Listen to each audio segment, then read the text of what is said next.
Alright,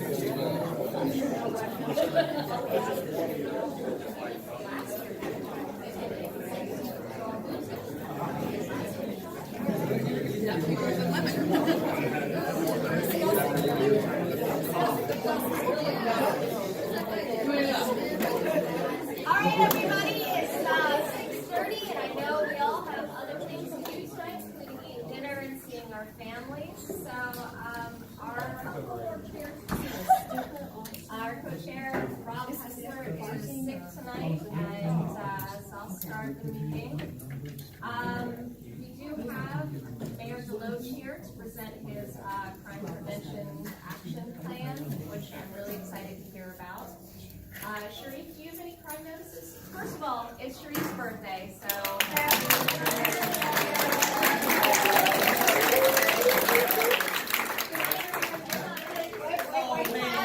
we have vanilla cupcakes in the back for you. Yeah, I'm just going to go over this very briefly because there's a lot of individuals here. But just think real quick what you all were doing in 1992 when I was born.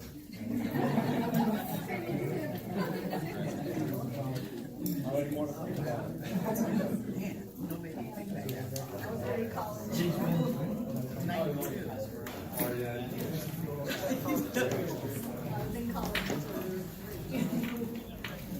Oh, and there's also coffee and lemon water back there.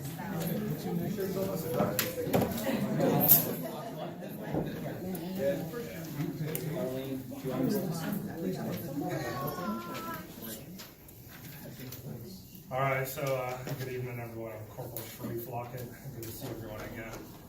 So we're going to go very briefly over the incidents that have happened within the last month since the last meeting. So if you'll take a gander at the paper here, at the top I have what violent and property crimes are. So basically those are the crimes that generally have the greatest effect on individuals. The violent crimes are murder, rape, aggravated assaults, and robbery. And then the property crimes are burglaries, larcenies, auto thefts, and arsons.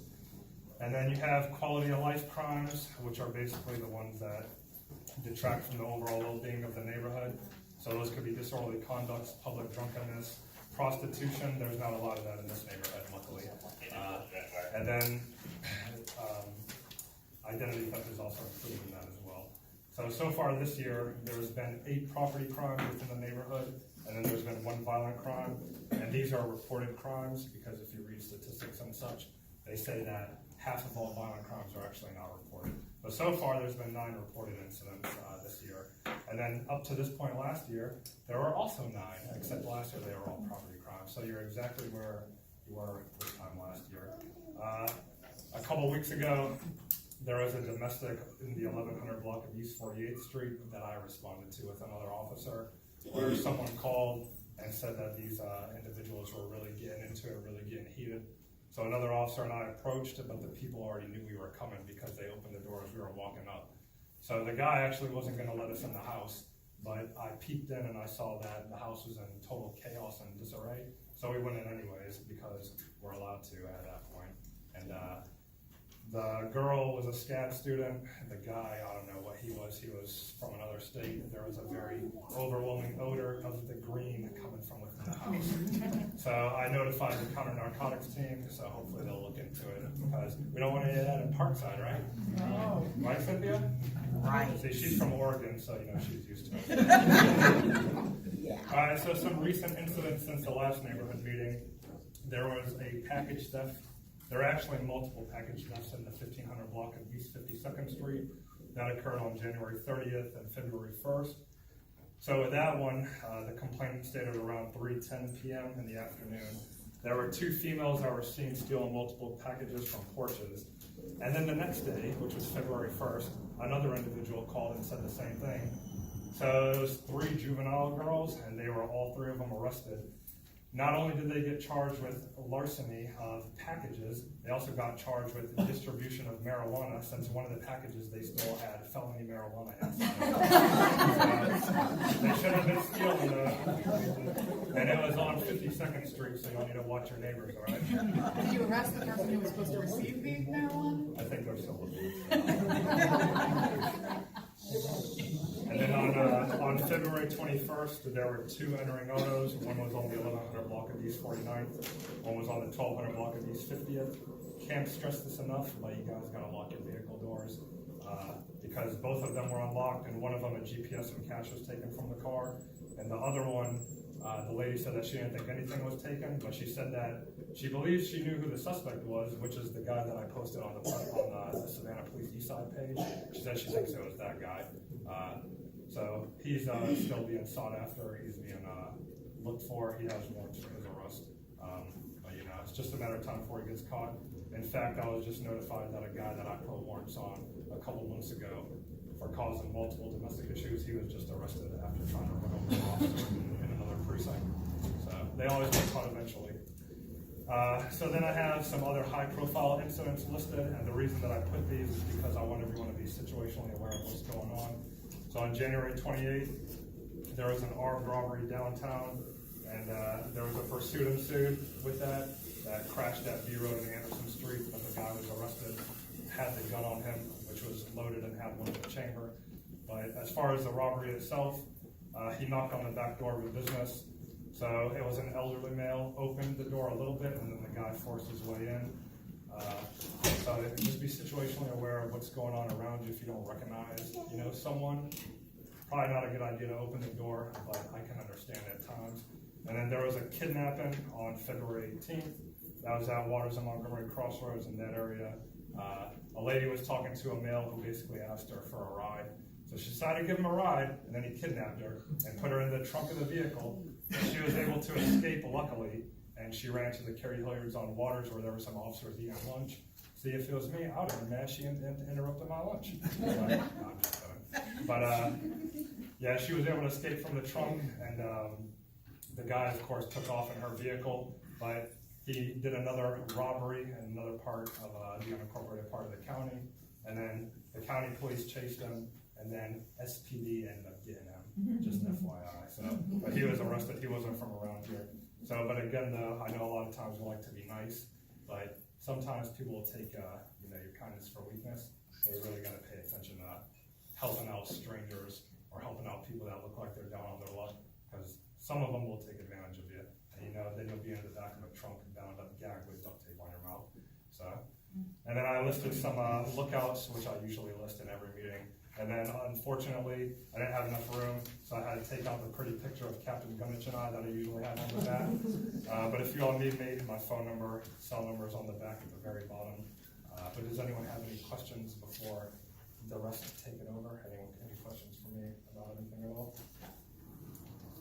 Go ahead, Mel. I have a question. I'm new to the area, and this is my first meeting. And I want to thank you for patrolling. I've seen on my street, not you, but just in general, and 3 mounted police, which was fabulous to see. Well, I appreciate it. Thank you. But I have to give the hand to all these guys standing back here. Thank you all. I make it happen. I know, and I have Bassett, and I always wave.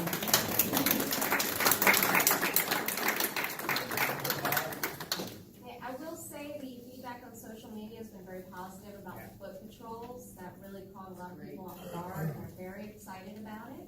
So if that is something we can keep up, I think people would greatly appreciate it. I know the increased patrols have been very helpful, and again, we appreciate that. I just want to ask, are there any residents in this meeting tonight who have heard gunfire in Parkside this month? Yeah, I called the police department about, it was sometime after that shooting at 49th. It was 11:30 at night, and I could have sworn that I heard 2 shots or 1 shot go off in the vicinity, and I put a report in. I'll say this real quick. A couple days ago in Edgemere, there was a shots fired call, so officers went there. They located a guy sleeping in his vehicle with a gun on his lap, and they ended up arresting him. I believe he was a convicted felon, so he's not supposed to have a gun. But I believe they gotta still do the traces of the guns and all that to see if he was the one that fired it or not. But that was, I believe it was Friday or Saturday night. Yeah, so it was sometime around there. Did anybody else call in and hear that? I'm on East 50th. And it was pretty distinctive. There were reports on our Parkside Open Chat of gunfire going off, so I'm not sure if everybody heard it, but someone did report it on the page. So there's that. Did you have something, sir? Yes, sir. Two things. First of all, I heard the same thing, and I immediately brought up the shooting at 49th and Cedar. Has there been any response or any good luck about finding out who did it and what? Did you guys wanna talk about, Cap, you wanna mention that? Well, that one is still under investigation. The one picture we did put out that everybody gave some feedback on ends up not having to do anything with that. The timestamp's a little bit different, but we still, since he was in the area, we're hoping to still get to talk to him. Of course, now we found out he's got warrants, so we have to track him down for a whole different thing. But back to him, he is going around doing yard work, Edgemere and Parkside. Again, the kindness for weakness kind of comes into play. If you don't know this person, don't offer to let them start doing your lawn. He's a known burglar and an auto suspect. So we still want to get a hold of him to see if he knows anything about it, but we have had no other issues with that group. We haven't had anybody come forward. We know we put it all out there. That was the best picture we got from the neighborhood that day at the closed time. So the detectives are still looking into it. We have matched up some of those shell casings to some other crimes in different areas. Nothing around here that is many blocks away. So it's a matter of just finding that gun or getting somebody to come forward. But we didn't even have any, besides the victim we had in the neighborhood, none of the people that got shot at ever reported it. So obviously they know who it is. We just have to keep track of it down and hopefully get some information on it. And just to highlight, the picture we're talking about was sent out on Facebook as well as our email newsletter. So if you would like to sign up for the newsletter and you're not on Facebook or Nextdoor, please put your email list on the sign-up sheet. I'll make sure you get on there.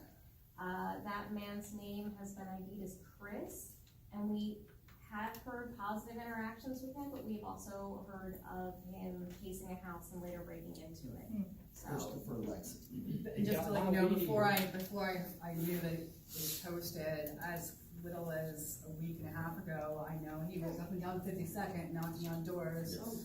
He definitely knocked on my door, and just 10 o'clock in the morning, you know, I opened the damn door, okay? And I opened it just a little bit, and then I realized my mistake, and I closed the door very quickly, but that's what he was asking. He was asking whether or not I wanted the lawn done, and the lawn just didn't even need to, you know, be done.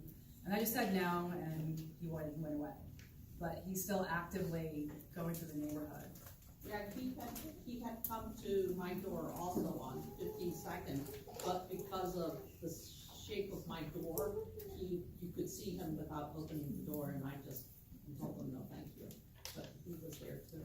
He came to my door at 49th and Cedar, and he had done some work for me about a year ago, and I kind of trusted him too, unfortunately, and I let him use my power weed eater, which is gone. I've been to the pawn shop and they said, we can't let you in here to see if any of these were the ones. So I don't know what to do other than just warn everybody, this kid he's got a smooth talk.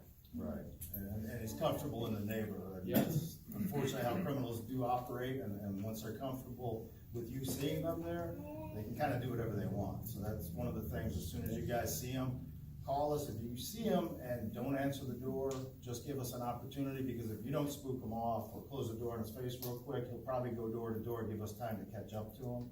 But he does have an active warrant, so that'll be a huge help since we got this picture out there. I think he did my lawn last, and I did get to know him, and he was fine with me. He told me that he was known in the neighborhood, and I was friendly with him. And I do groundwork for him in the yard and such, but at the end, one of my neighbors knocked on my door and told me about him, which I didn't know. And he was coming by in 20 minutes or whatever to pick up the pay from doing the yard, and I confronted him with her, and I begged him to turn himself in. And he promised me he would, so did he not? No, unfortunately not. I'm sorry. And for safety reasons too, I would never say that to somebody. Well, he told me that you wanted him, Oh, okay. and I said, then do the right thing and turn yourself in. We will catch up to him, and don't anybody feel duped for letting him do the yard. You just do it, you know, He did a nice neighborly job. thing. I was sorry to find Casing out. everybody's house, but at least everybody, the Facebook page, these pictures are helping out because everybody's aware now. we get to get this information out faster to everybody, which is kind of the key. Before I go too far, Mayor, you wanna address any of the? But I'm on her schedule. Okay, all right. But overall, that's what we're trying to do here with social media, pushing these things out faster. It's what we have to do with our officers to speed things up. The same thing to every citizen we can, because you're the eyes and ears, and obviously just from listening to this, so many of you have seen him, right away. We started getting response as soon as we put that picture out, and that's what we want to do with everybody in the area. So you're gonna see more of that on our Facebook page. So please make sure you check on that every once in a while. We're getting a lot of good feedback on it. We wanna start including some tips and a lot of other things on there so we can reach out. If you have questions on there, put it out. One thing I will stress though, don't use that as 911. If you need to get to us right away, it's not monitored 24 hours a day. Still call 911. I know Sharif has to deal with this a lot. He'll see emails. We heard somebody in our backyard. That doesn't do any good unless he's on that email at the time. So don't think that any of the other social media sources eliminate the need for us to call 911 right away. I do want to thank, I think you're the one who posted the breakdown of who to call when or what number to call when, and I do want to thank you for that. So that's very helpful to have it right there in one spot, so thank you very much. I have two things. One, I don't do Facebook, so what's the next best thing? You'll talk to me after the Yeah. meeting, Okay, and I'll this- get you all this hooked up to newsletter? it, yeah. All right, and So, what did somebody just say, because it triggered? There was and she can forward it to you, it's to call 911, 311, and non-emergency, and when to call what number. so just approach me after the meeting, and I'll go on ahead and walk you through I it. work for the But city. actually, I'm so sorry to interrupt you, because we do have Mayor Deloach here, and I wanna make sure we get to his presentation, because I'm super excited about it. But anyone that you wanna talk to will be here after the meeting, and they will absolutely love to hear from you, so I'm so sorry. But, Mayor Deloach, Daniel, okay, Mayor Deloach, if you wanna go on ahead and start your presentation. Yeah, just give me just a little bit of time. Who's the most important person on Bewitched? How many know what Bewitched is? We're gonna date our. First one. The first one. All right, the first one. Most important person. Who's the lady you kept always looking out the window? Miss Kravitz. Yeah, Miss Kravitz. That's the most important person in our neighborhood. That lady that looks out that window and nosy says, Parker. I saw so-and-so. That's what you're about tonight, and that's what we're about tonight. There's a couple things I wanna hit on before I get started that is new in the police department. One of those items is the domestic abuse group that we have formed now. Chief Mentor has made it his issue to make sure that we have a good quality domestic police force in place that will take, I say domestic police force, domestic violence group, to make sure they take care of anything and all that they can with these issues like he described earlier. They have got it now where not only do the police, they're involved, but we also got social services involved, along with the hospital, along with the county, along with 2 or 3 other agencies. So if for whatever reason you have an issue, you can go to a place called Front Porch, which is located at 38th and Abercorn. Now this is a facility for kids, in reality, those that have gotten in trouble with the law, and we don't want to put them in jail directly.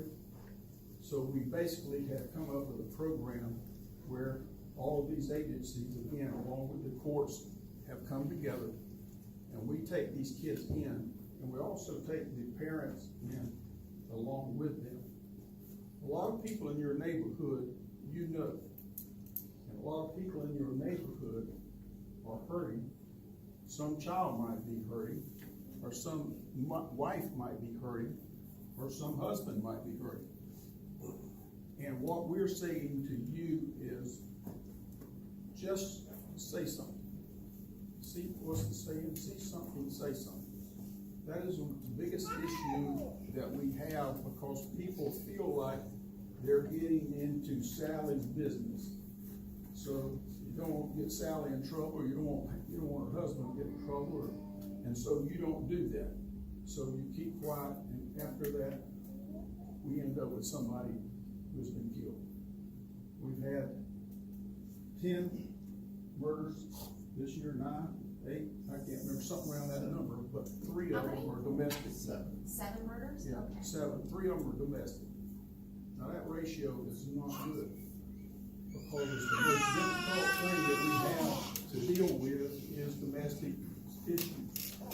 So we're asking the people that are in the neighborhood, that go to church, go to synagogue, go to wherever with them, who participate with them, to let us know if you see that issue coming up, or let us know if you see that person who's hurting, or that child is hurting.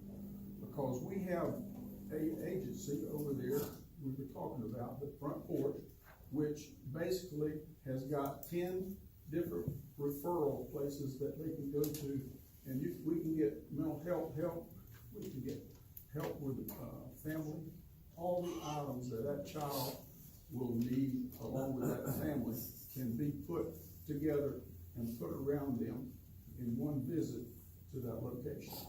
And then it is a service that is there from then on to make sure that we have a follow-up on that.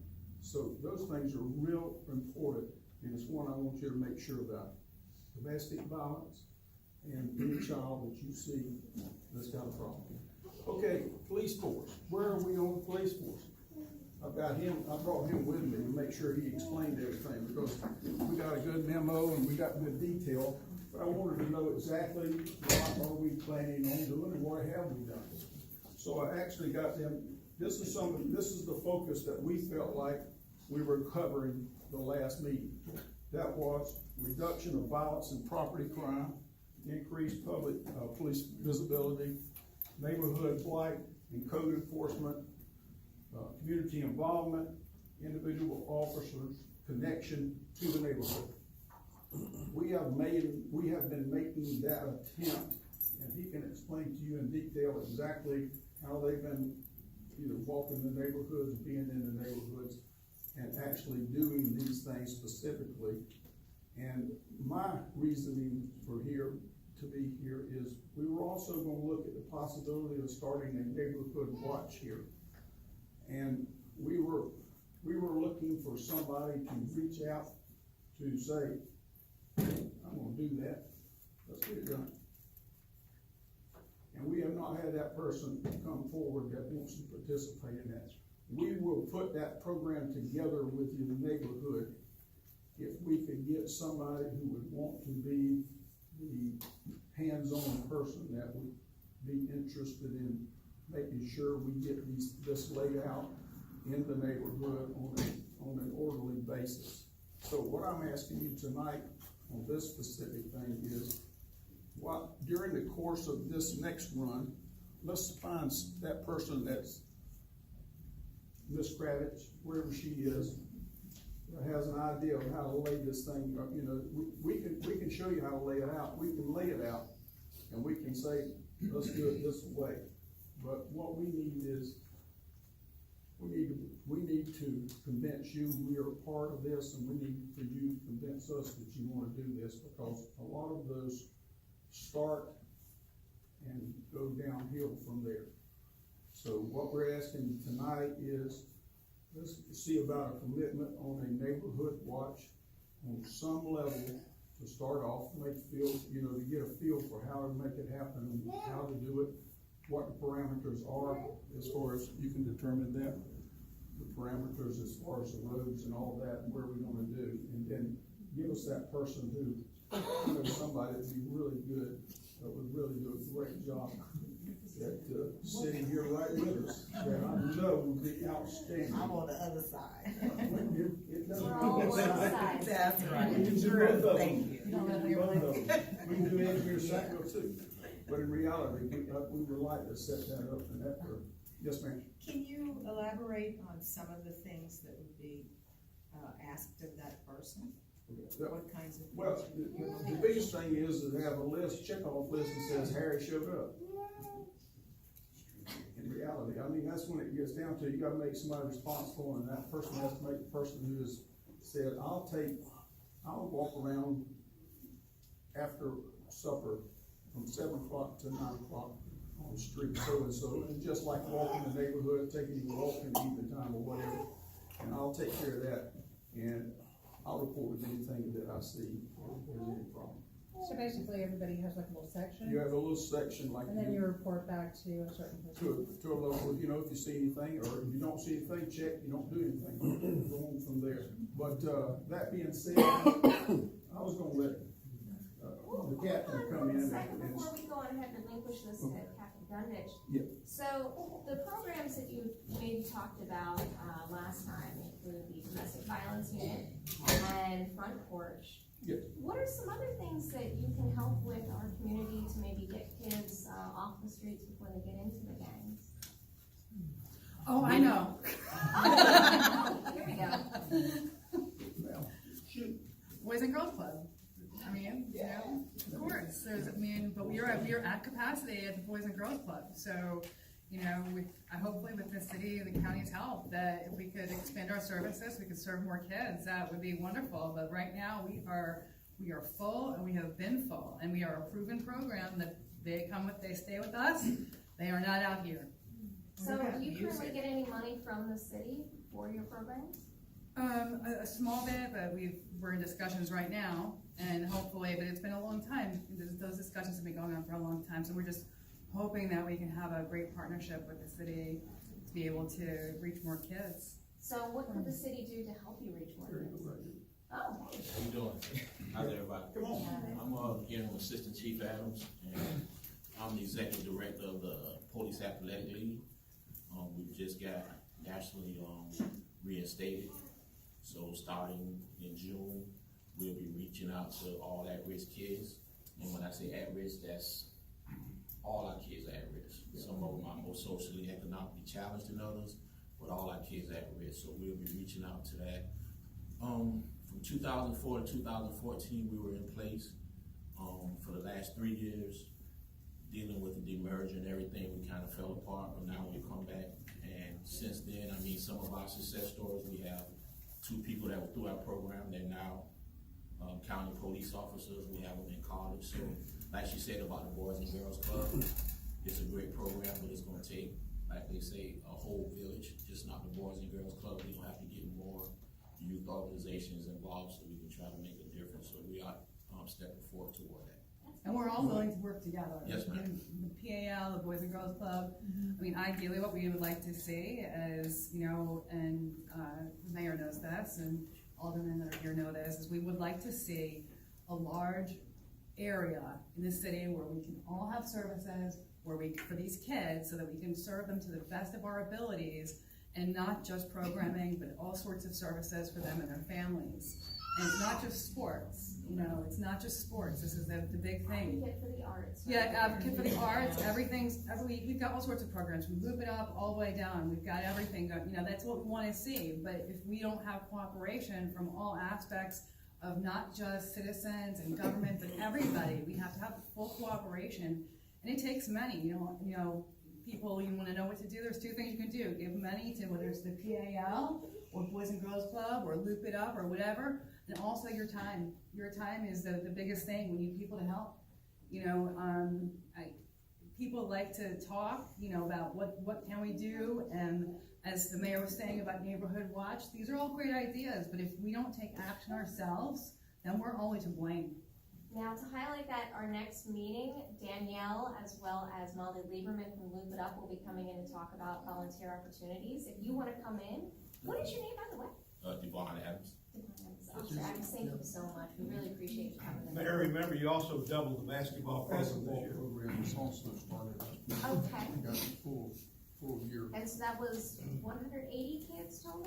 Was it 90? How many? No, I can't give the total, but it's more than that now. It's more than 90 or more than 180? More than 180. Okay. I think it's around 170 now. 170, Okay. 180, 180. But the other thing was, we also added facilities for them to practice on. They weren't given time to practice, which is the important thing, because that gives them the interaction with the responsible adults. So we're trying to to reconvene the recreation program that has been disbanded. That is is non-existent. And has there been any discussions about art programs? You know, we have the Cultural Arts Center that is opening up, and it has a lot of programs tied to it. I can't speak to those because other people have been kind of leading that one, but it would have a much expanded program as soon as we get that up. Without volunteers, we're open to anything.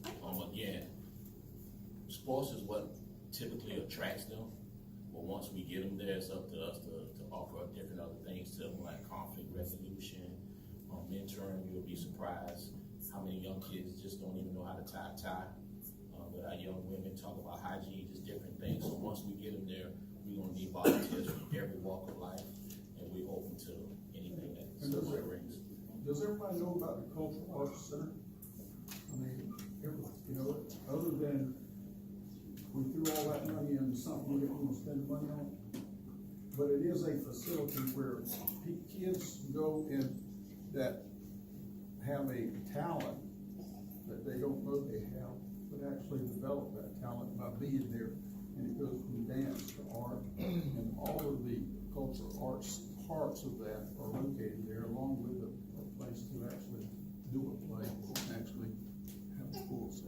Mayor, don't forget your Summer 500 program.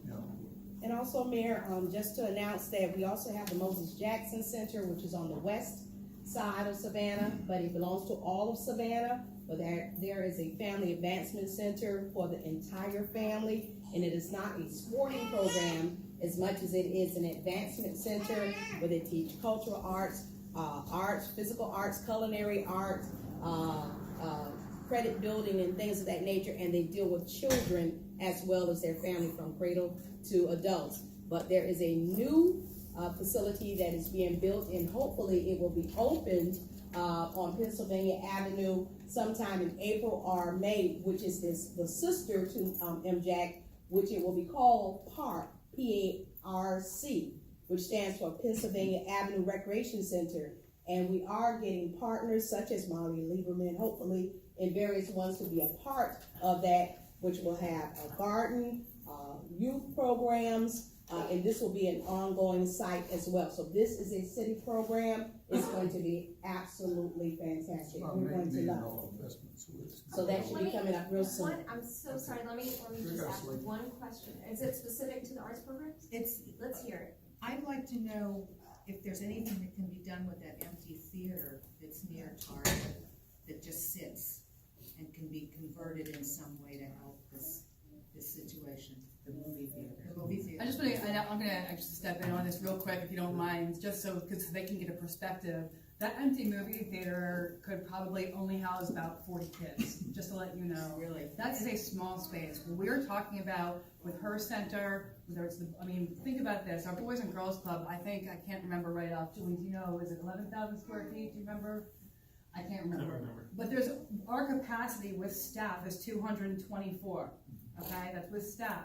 Molly Lieberman, she's doing great work. Her capacity at Loop It Up is like 30 kids, okay? Unless she's going from school to school.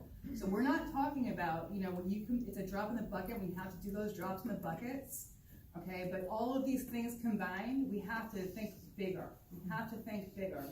And that does take tax dollars, it does take money, but those are all good ideas in those spaces, but just to let you know that how we've already talked about things like that.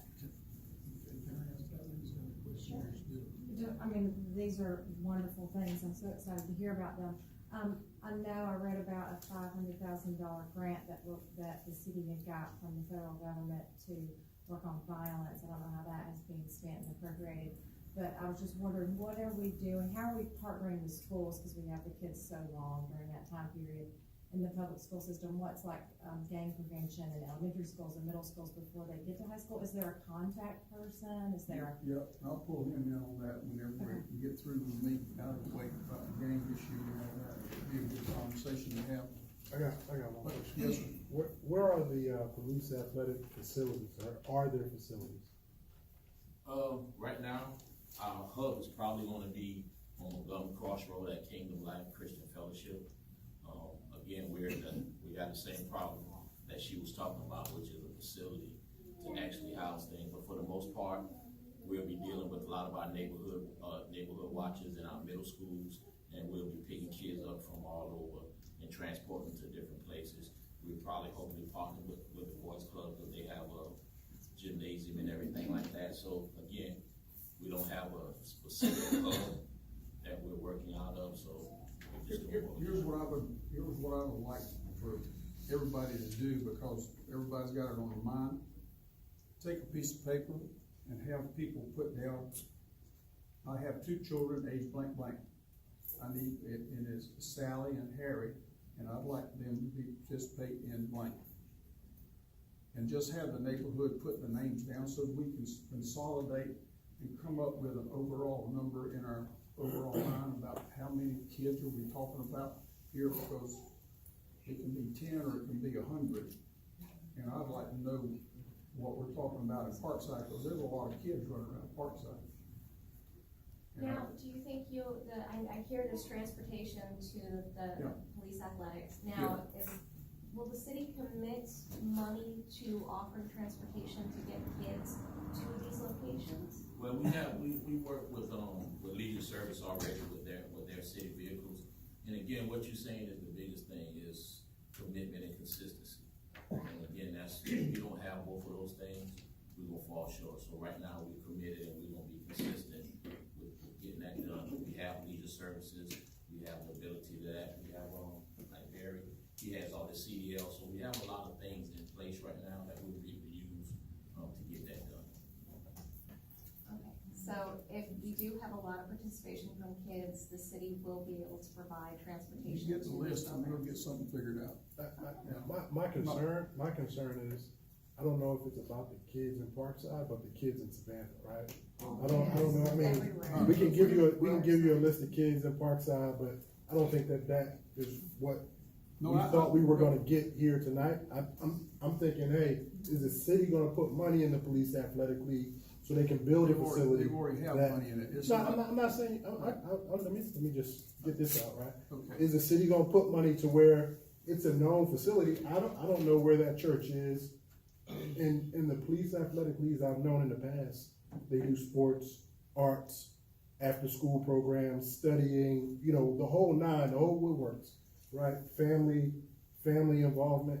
But if they don't have a facility to go to, then, I mean, it's, I don't think it's a valid program. And I don't think the concern is the kids in Parkside, but the kids throughout Savannah. So we can give you a list, but I don't think that that's what we came here tonight to get from you or just out of this meeting. Well, I beg to differ with you on that, okay? Because you can't start unless you begin somewhere. So if you don't give me that list that we can try to figure out in these police officers and say, okay, I've got these kids that want to have an opportunity. And we have, just like in the basketball league, we got kids that want an opportunity, but we don't have the facilities. We go to the school board and say, we want to be able to work with you in this facility and work in this facility. So what we need is a valid list, just like we're talking about with the, the Neighborhood Watch program says, this is what I need. Okay, well, Parkside identifies as being part of Savannah as a whole. So, Cynthia, do you want to get together with Edgemere, Sackville, and Parkside and start delivering lists?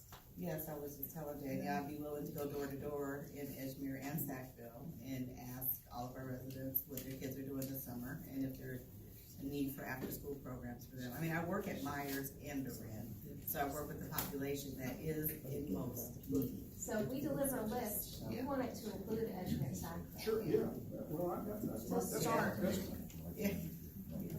I would definitely do that.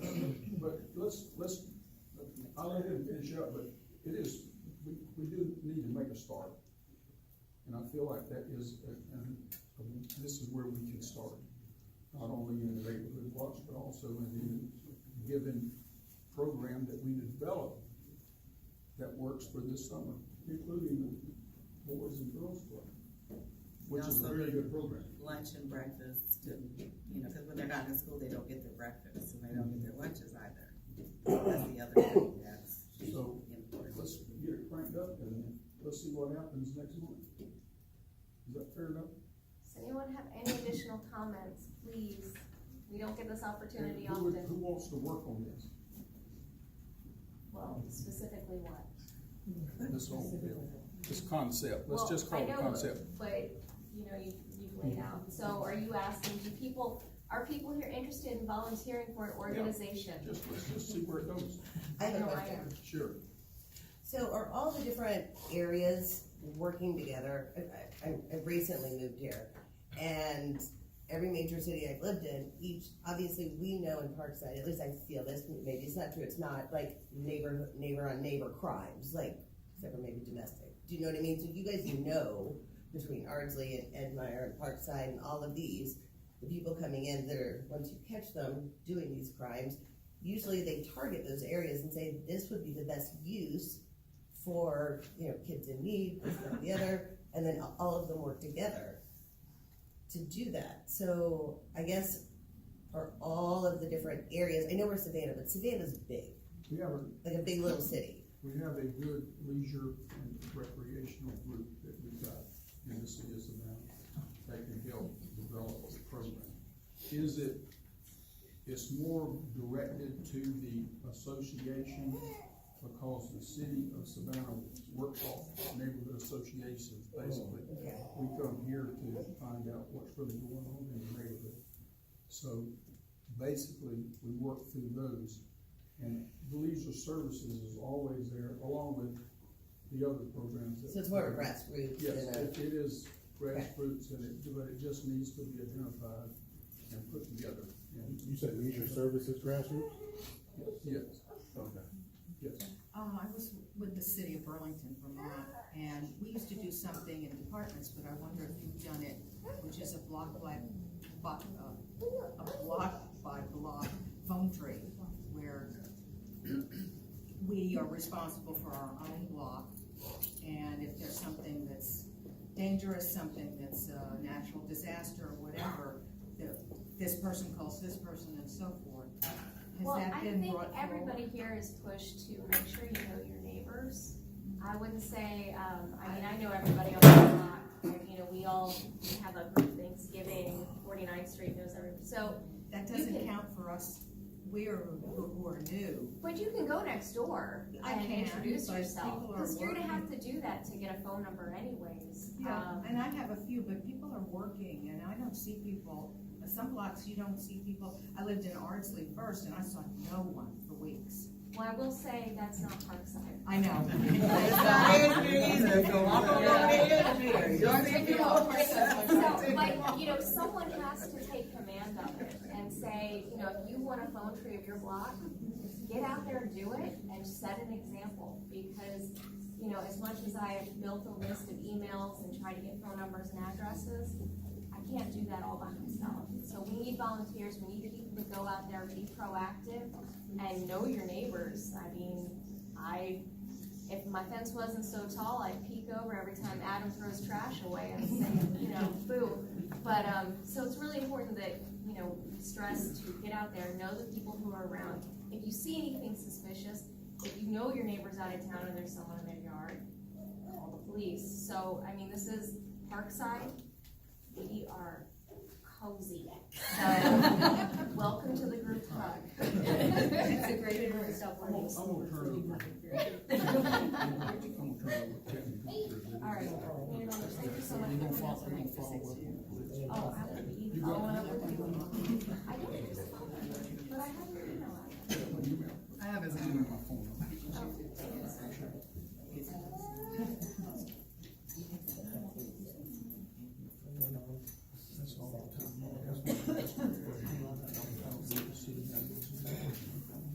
Thank you so much. Thank you. All right.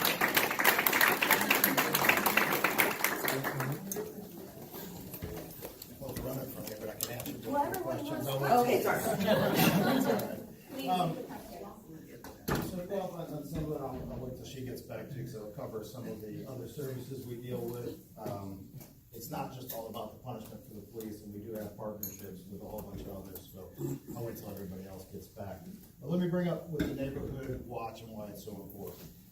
It's much the same as why a walking beat's so important, and what you can see and what you can do when you get out of the car and pay attention.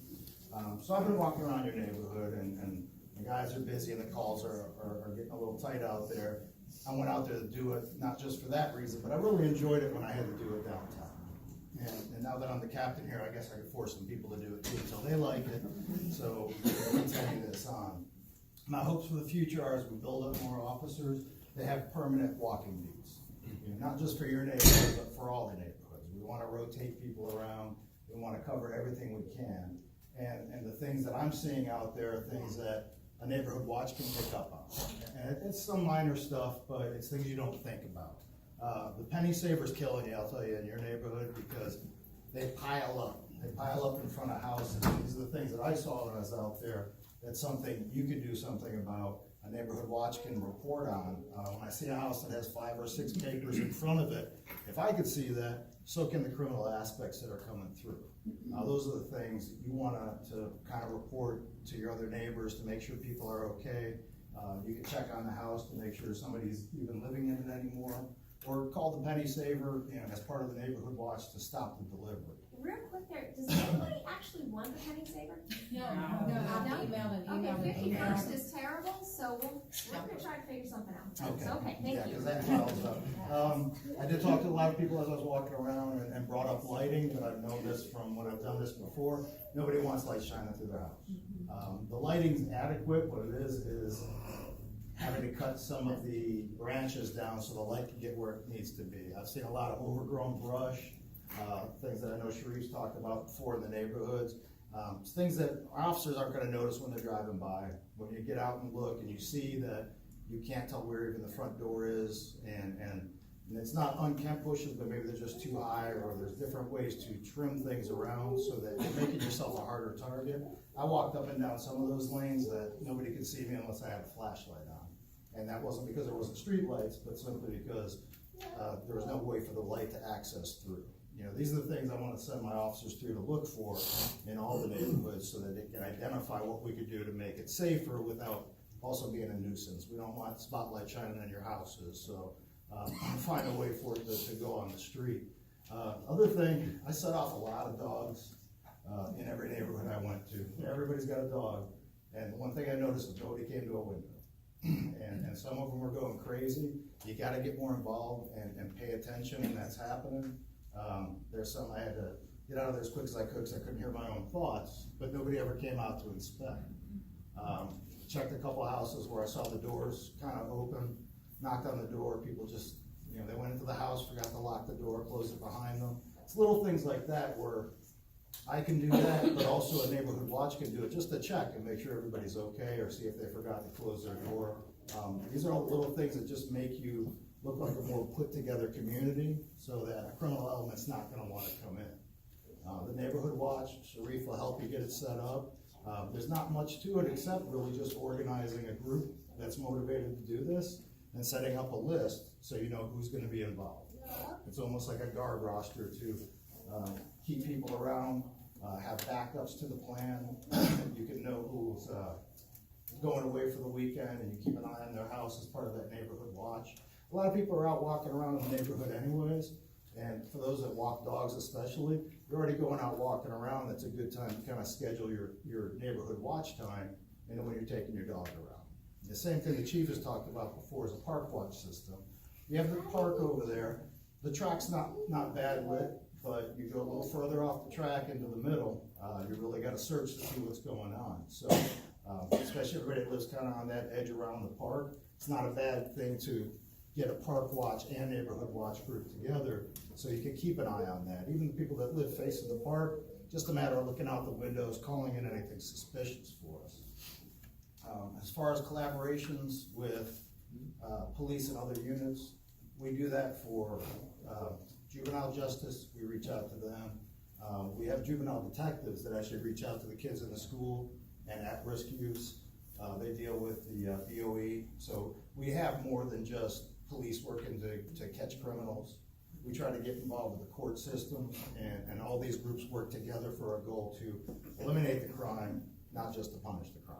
So there are a lot of aspects with law enforcement that do all these things together as a whole community, just like we're trying to get all the communities in the city to work together. The walking patrol is gonna continue. It may be sporadic by now that you see it, but my hope again in the future is to have this as a permanent thing that we see in the neighborhoods all the time.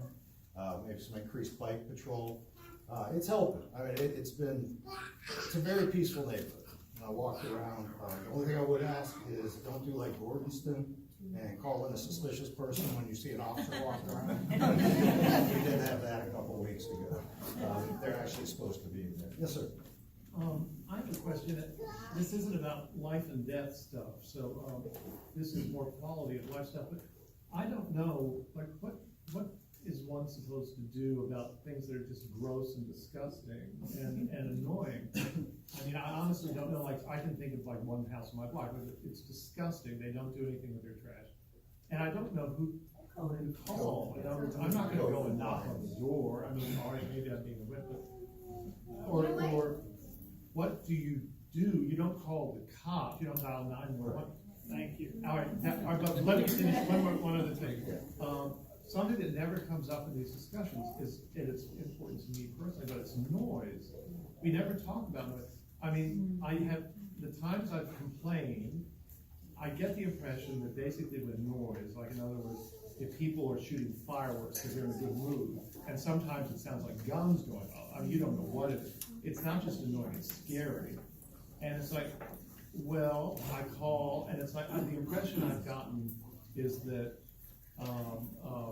basically anything goes till 10 p.m. I mean, it's like, well, you know, you can do it's like, what? I mean, I don't, so my question is, like, what are, especially about noise, but also about gross stuff, what are the rules? What are the hours that you can make noise? I think it's really important to just mention that right now we have Julian Miller and Mayor DeLoach here. That's why I'm bringing this up. Last July, they actually had a city council meeting about trying to do something about noise. Well, I mean, all right, I'll just finish my little spiel, but in other words, it's really gross. I feel like I don't know who to turn to. It doesn't seem like a police matter. I repeat, I'm not gonna go knock on the door if someone's shooting guns, or I think there are. Like, I hope please you stop. for that. You know, but I mean, what are the hours that you can make noise? How bad is bad?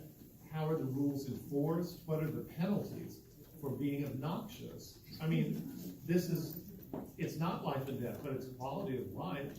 And sometimes people are so oblivious, and I don't know what to do. And it's and the noise from Daphne Park, and then I'll shut up. I mean, anybody with a speaker can go out there and produce that. They're having a family party, it's fun. Everybody, you can hear it for 100 yards, every word. I don't want to listen to that all weekend in the summer. I mean, but is there any way to, how is this patrolled or enforced? They're not listening.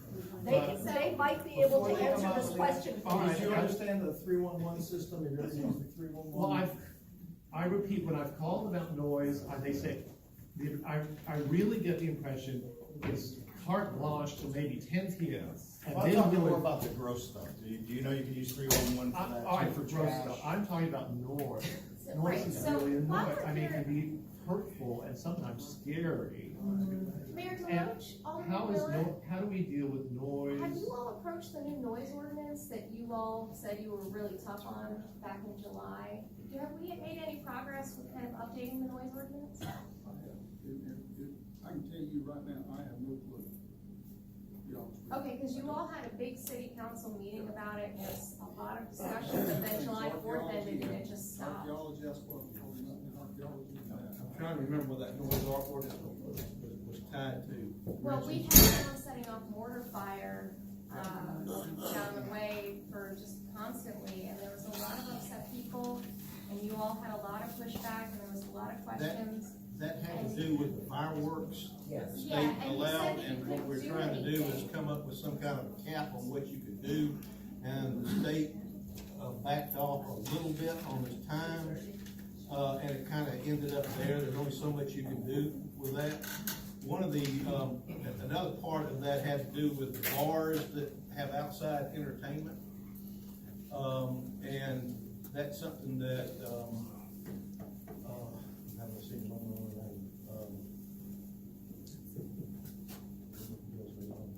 Bridget Liddy is working on.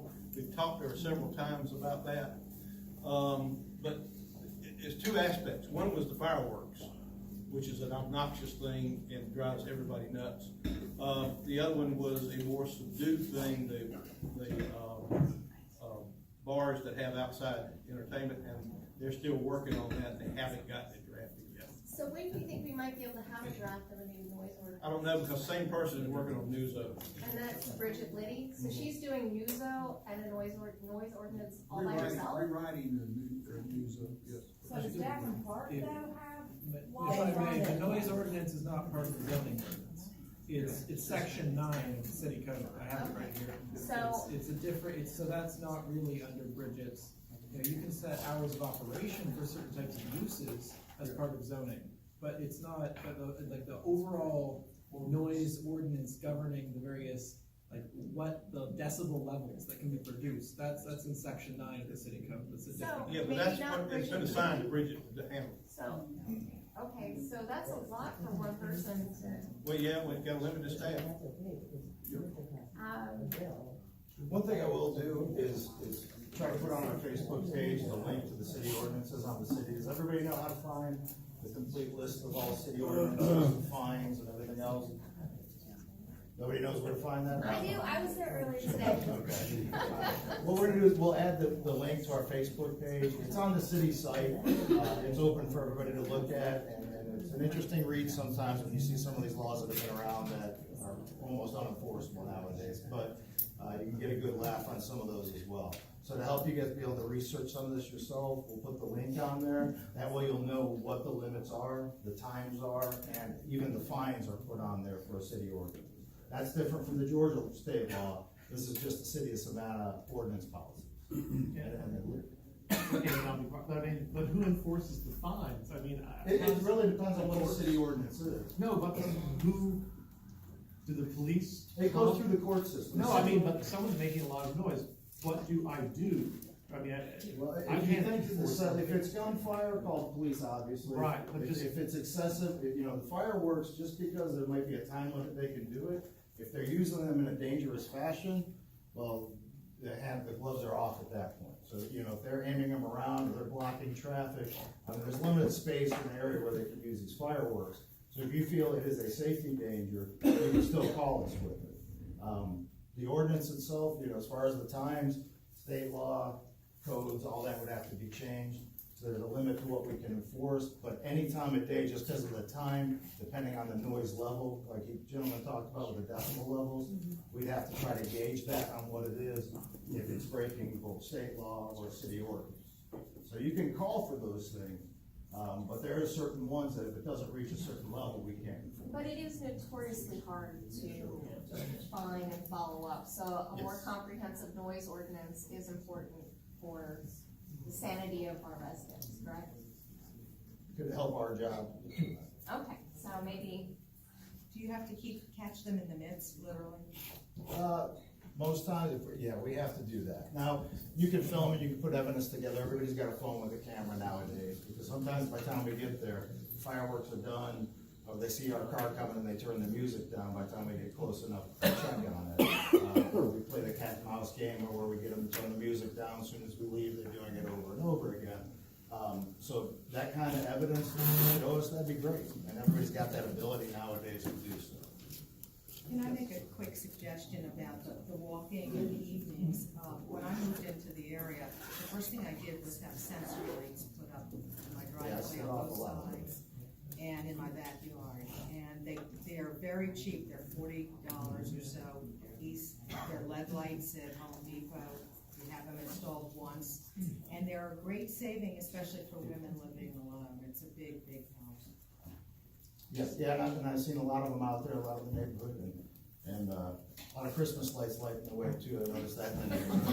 You leave them up a few more months, it'll be good for the rest of the year. Why you gotta judge? When they're coming down. And if anyone wants the number to the code compliance officer, I can read it out loud, or you can come to me. Does anyone want me to read it out loud? Okay, just see me after the meeting and I will give you the information. All right, is that, how are we feeling about everything? Anybody have any questions? I have one other question, I'm sorry. So, on 52nd, there were the speed humps, as y'all call them, and they were taken away. Okay, well, And then they were supposed to go somewhere else, and then we signed a petition, like, the day before it had to be done, and I've called multiple times, but people are flying, and I'm like edging, and I have people honk at me because I'm like this much in the road. I almost want them to hit me. Like, do you know what I mean? They are flying. If there's children or dogs or anything. Before she answers the more thorough question on it, I will say, walking around, I see it, because, I've jumped out with a flashlight a few times, you could tell. Sharif's explained it several times, we go there in a police car, it's a beacon, they see us, they slow down. So that's only a quick fix. We're gonna try to do that with some of the neighborhood. We have a unmanned vehicle that we're gonna be putting out in some of these areas. We have speed complaints to try to slow this down. There's one on 52nd right now. Yeah. That was awesome. Yeah, we're gonna keep that up and move it to different neighborhoods. So I think that'll help a little bit until they're working on the other program.